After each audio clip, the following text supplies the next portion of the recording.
Hello, everyone. Welcome back to our class in Ethics and Science.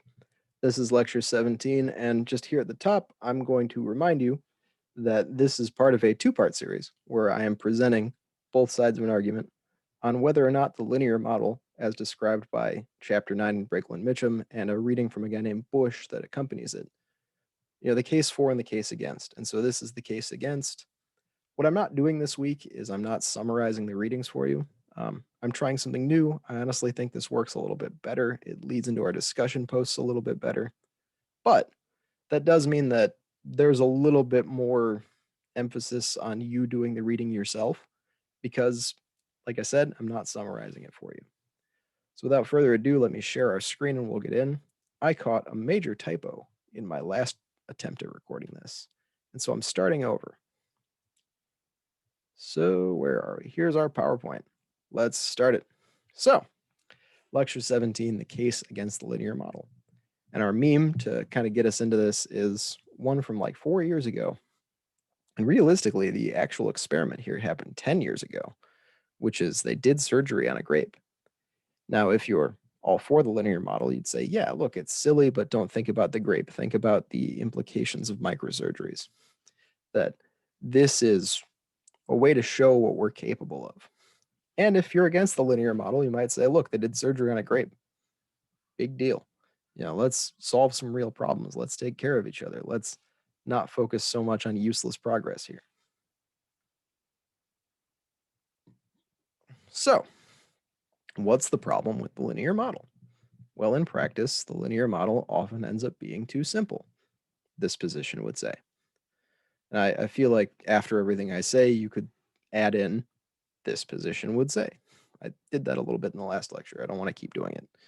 So we have this history of misconduct, and science has not done a great job of policing itself against misconduct. Sometimes good science has led to terrible things.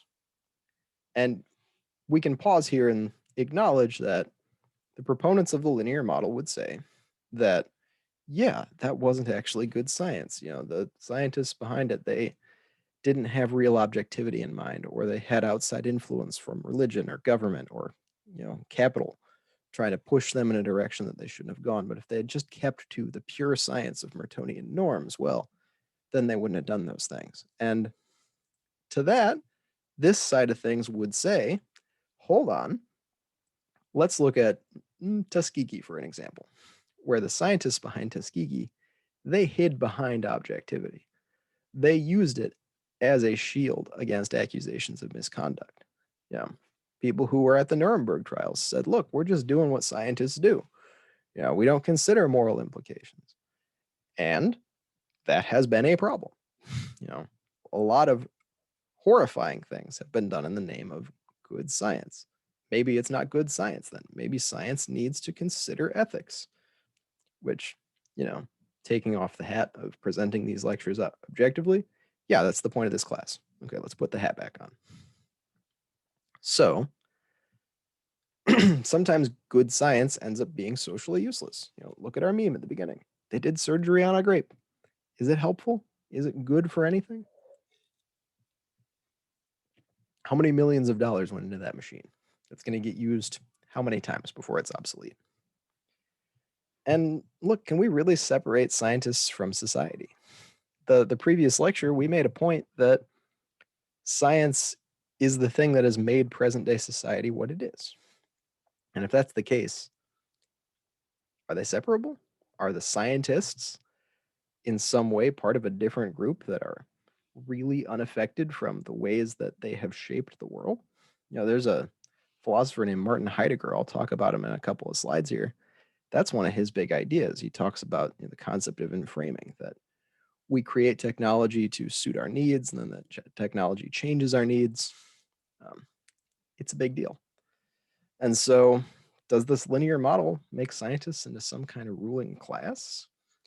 Well, depending on who you ask, the answer would be yes. And even some people who are for the linear model would say, yes, yeah, that's the design. That's what they want. That's on the next slide. We'll talk about it again in a second.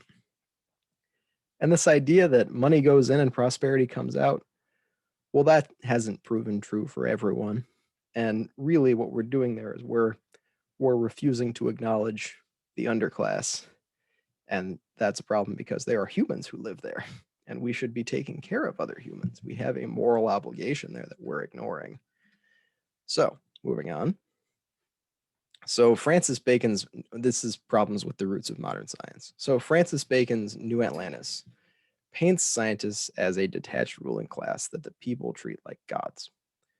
And that is completely by Bacon's design. That's, this is his vision of a perfect society. And I'm not going to ask you to read the whole book. It's pretty short if you're interested. But the scientist character who we meet is carried into the city on a leader. It's a little, like hand cart you carry around the Pope in. And he's holding a shepherd's crook. He's wearing these beautiful robes, and the people bow down to him. They kiss his robes. They call him father. They worship him. That's not democracy. That's very obviously a value of scientists as a ruling class who control the people. And so if you're for that, sure. I think most of us, given our American context, would say we value democracy. And a ruling class of scientists, that just isn't it. And even Descartes' project has largely been rejected by people who came after him.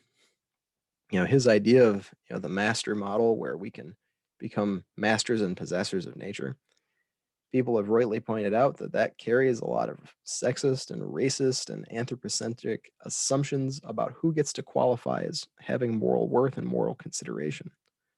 Realistically, Descartes and the other moderns did not consider all humans to be human. And we should say now, we need to consider all humans to be human. And so we need to reject the ideas that come from people like this because they carry with them a lot of assumptions we don't want. And, moving on from there, scientific progress does not lead to social progress for everyone. I'm going to link an article about it in the Canvas page, but there are more slaves alive today than there ever were on the planet in previous years. And we could say, well, human population grew. That really answers the question. And does it? It's still, not everyone is getting to live these free existences defined by technology. Some people have in fact become enslaved to create our technologies. We just happen to export the human suffering to other countries now instead of keeping it at home. But what we have is built on the suffering of others. It has not been progress for everyone. And another good point is that past solving of problems is no guarantee for future success. Just because we closed the hole in the ozone layer doesn't mean that we can solve climate change. Maybe we got lucky before. Maybe we won't respond in time. What if human prosperity up to this point has just been dumb luck? There's a chance, right? Some more critiques. So, people would say that the rightful place of science is as one way of knowing among many. That this supreme rationality of science is kind of a false claim. And we've read articles by scientists in this class who say, yeah, that public face of science doesn't work. And we need to stop doing that because it sets false expectations. So, from this side of things, we'd say, yeah, let's get rid of this idea that science is supreme rationality because it sets false expectations and it ends up hurting people in the long run anyway. And, ignoring unintended consequences, that really abdicates responsibility. And there are people who were scientists or engineers or people who developed technologies that knew this. Someone like Alexander Nobel, who developed dynamite. He hated his invention. It led to killing a lot of people, and so he created the Nobel Prize as a way of kind of repenting of the thing that he had done. And then Mikhail Kalashnikov, creator of the AK-47, he wanted to make farm equipment.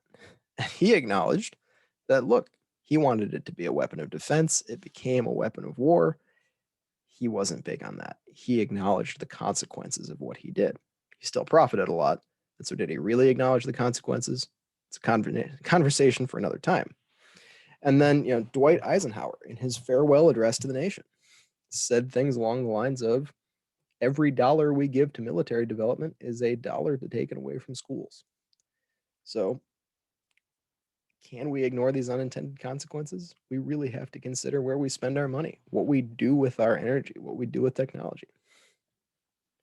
And then remember from lecture 1, Abraham Heschel, few are guilty and all are responsible, right? And like I talked about on a previous slide, lots of scholars would say that these detachment claims, they're impossible.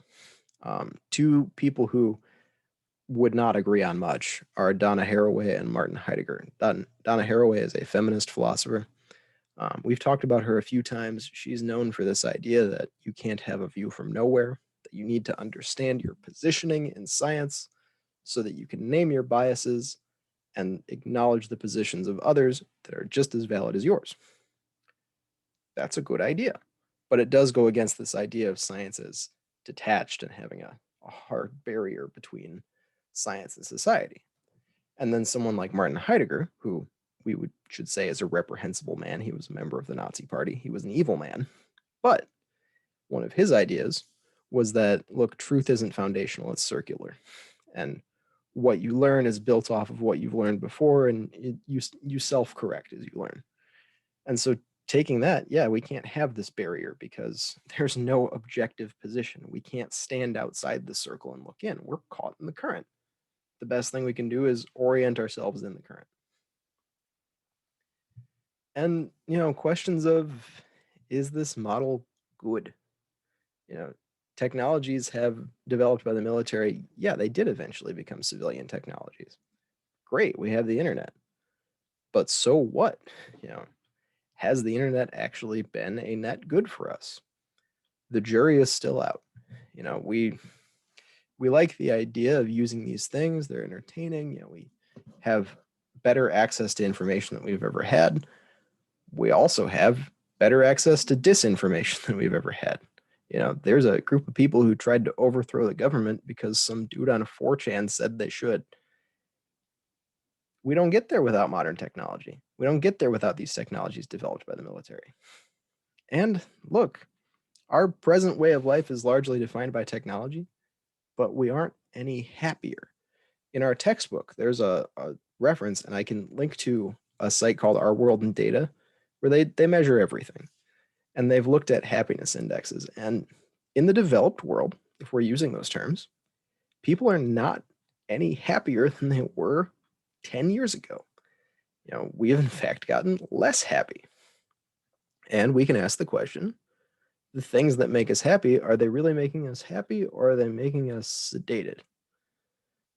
Are we flourishing when we achieve things on the internet, or are we flourishing when we build real human relationships? Yeah, and we can simulate happiness, but is it real? Why do we play video games? For the sense of pride and accomplishment that comes from it? Does that take away from the actual meaningful struggles of life? I don't have answers to these questions, but some people would say, yeah, life without struggle is meaningless. And so we've manufactured struggles for ourselves. And it's hard to say that they're wrong. Yeah, there might be some wisdom to that. A further point is, yeah, progress is unsustainable. That so far, the things that are the markers of progress are, one, not attainable to everyone because there is not enough oil in the world. There's not enough metals in the world for everyone to have a computer, a car, a cell phone, an air conditioner. There's just not enough to distribute all that. That's unsustainable. And like I said on the previous slide, progress is built on the suffering of others. In many ways, the things we consume every day are made by people who are presently suffering and we are profiting from. Does that seem morally good to you? It kind of rubs me the wrong way. And so, how do we account for the big problems instead? If the promise of the linear model is that everything has a solution, what would we do instead? What would this position of being against the linear model, what would they offer as an alternative? So first, we might say that, take a drink of water.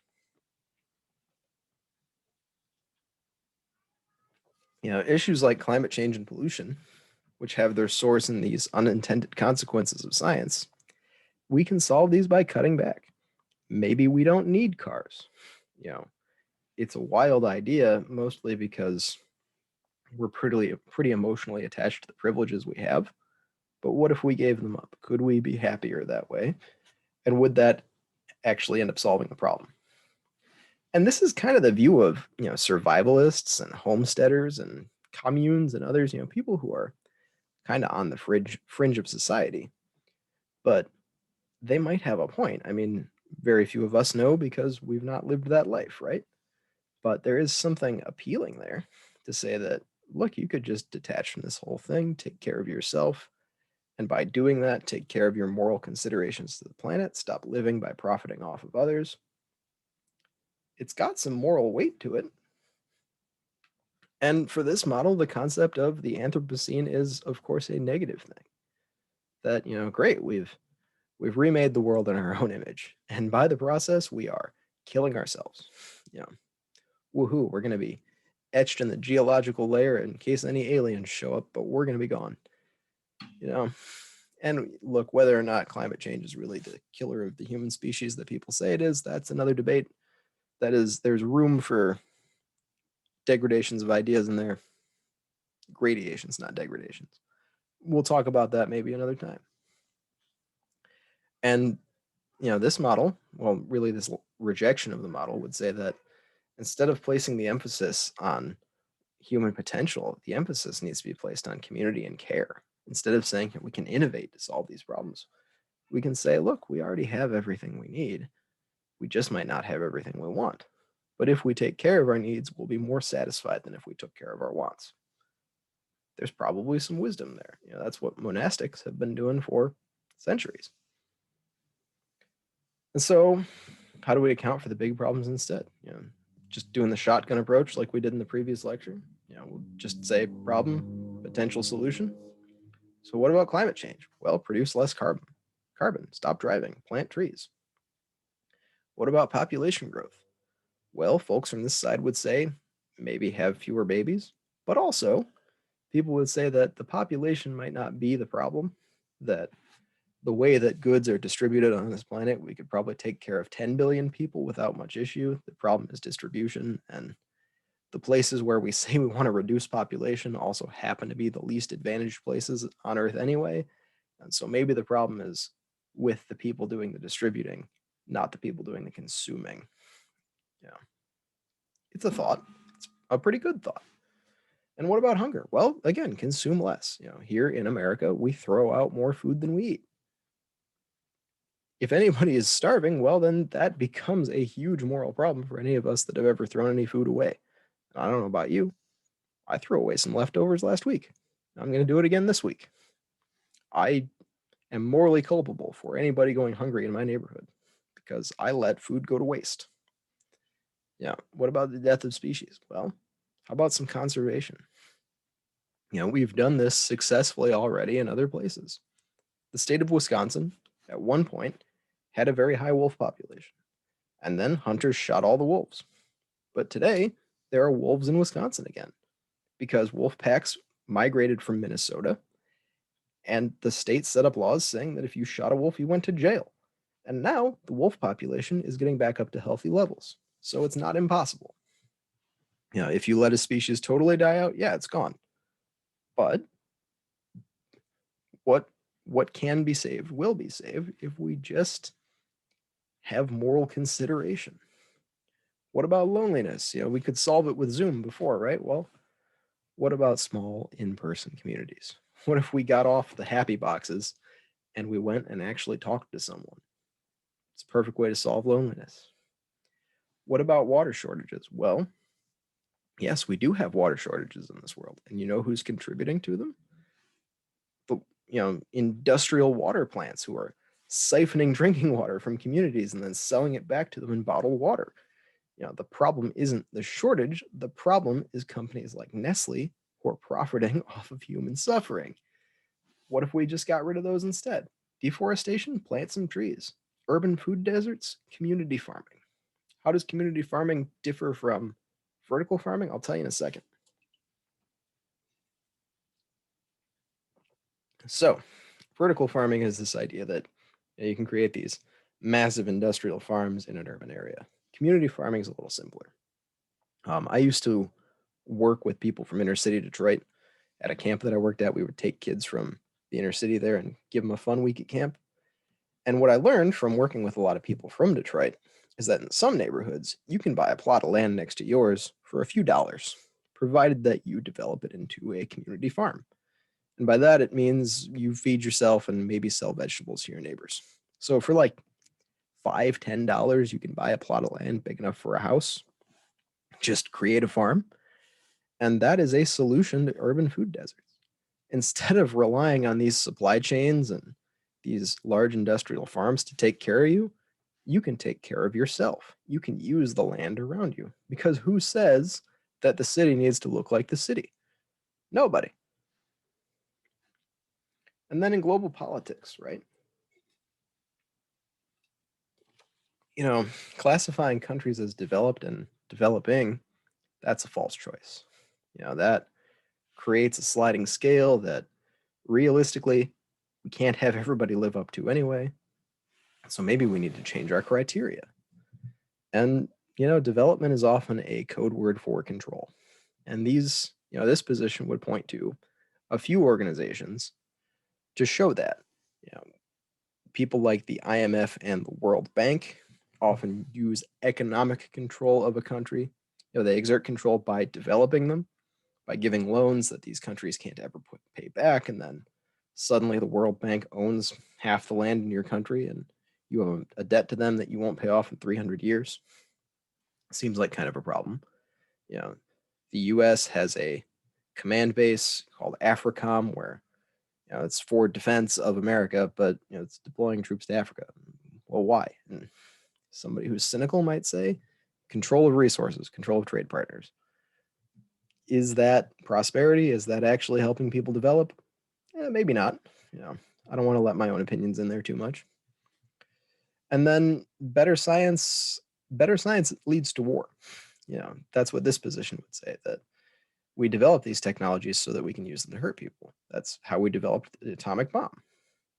And that better technologies lead to the unnecessary spread of disease. COVID-19 would not have become a global pandemic without global travel, right? And it also leads to governments pitting people against each other, because if the people in control can say that that person is taking what belongs to you, well, you will go and fight that person. That's a cynical view. There's obviously more nuance to it, but does it have a point? I don't know. That's the extreme position of this position, and I'm giving it to you as a way of starting our conversation. You could be against the linear model without having some of these points. And what the position against the linear model might say about peace, instead of through trade, it comes from recognizing others as valuable and human, right? That we don't need to start with the position of someone in another country is an other and fundamentally different from me. And the only way that I can engage with them is through economics. Say, look, countries and borders are arbitrary. We're all born here against our will. Countries don't matter. What matters is the humanity of the person. That's a fine view. So, what about our discussion poster this week? Again, I'm not presenting my own thoughts in either of these. I have my own thoughts. I'm not going to tell them to you. What do you think? Does the linear model work? Why does it work? Why does it not work? And if it doesn't, can we replace it with something better? And then, like I said, please remember the positions I put together in these two lectures are extreme on purpose. You are welcome to be more moderate on either side. You are welcome to disagree with them. This is a case where we are beginning to examine science's relationship to society. And I'm giving you two sides. Feel free to choose neither if you want. But that is what I have for you today. I will see you in the next set of lectures. I'll see you in your discussion posts, and have a good day, everyone. Stay safe out there.